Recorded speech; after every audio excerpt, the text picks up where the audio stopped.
Good morning guys. তো আজকে শুভ জন্মাষ্টমী, তো খুবই স্পেশাল একটা দিন। তো আমরা কেউই এখন বাড়িতে নেই যে খুব ভালো করে বড় করে করব। আমরা সবাই হোস্টেলে আছি। আর কৃষ্ণ ঠাকুরের প্রতি একটা আলাদা ইমোশন, তো সবাই মিলে আমরা একটু চেষ্টা করেছি যে ছোট করে হোস্টেলের মধ্যে জন্মাষ্টমী পালন করার। তো কিভাবে আমরা করলাম সেটাই তোমাদের সাথে আজকে শেয়ার করব। প্লিজ ভালো লাগলে একটা লাইক, কমেন্ট অ্যান্ড শেয়ার করে দিও ভিডিওটা। আর যদি আরও ভালো লাগে দেন অবভিয়াসলি সাবস্ক্রাইব করে দিতে পারো। সকালবেলা ঘুম থেকে উঠে স্নান টান করে সবাই বসে পড়েছি আমরা, দিয়ে এখানে নারকোল ঝুলছে। অন্যদিকে আবার সুজির আয়োজন চলছে। সুজি করা হচ্ছে, আমাদের যে কেটলি থাকে, আমরা কুকিং কেটলি ইউজ করি হোস্টেলে, সেটাতেই করা হচ্ছে সমস্ত সুজি।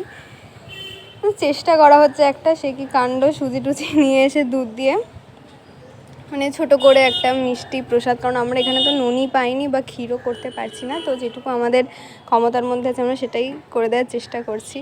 দেখো কি সুন্দর হয়ে গেছে সুজিটা। সুজি করে তারপরে আমরা খেজুর কিশমিশ সব দিয়ে দিয়েছিলাম, দেখতে আরও সুন্দর লাগছে।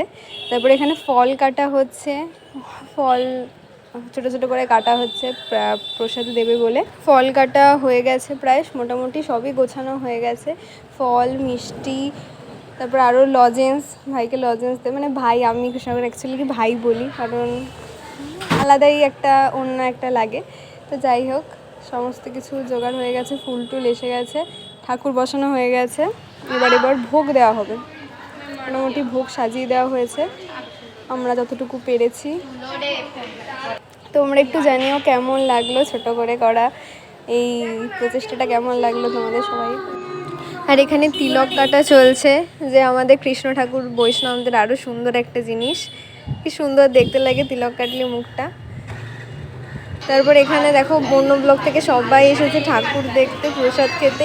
কি একটা আলাদাই সুন্দর একটা ফিলিং হচ্ছে যে সুন্দর করে আমরা করতে পেরেছি। আর এখানে একটা আমি ঠাকুরকে ফুল দিচ্ছিলাম, সুন্দর গেল সবাই মিলে হেসে খেলে। তো তোমরাও জানিও তোমাদের কেমন লাগলো। ওকে, বাই।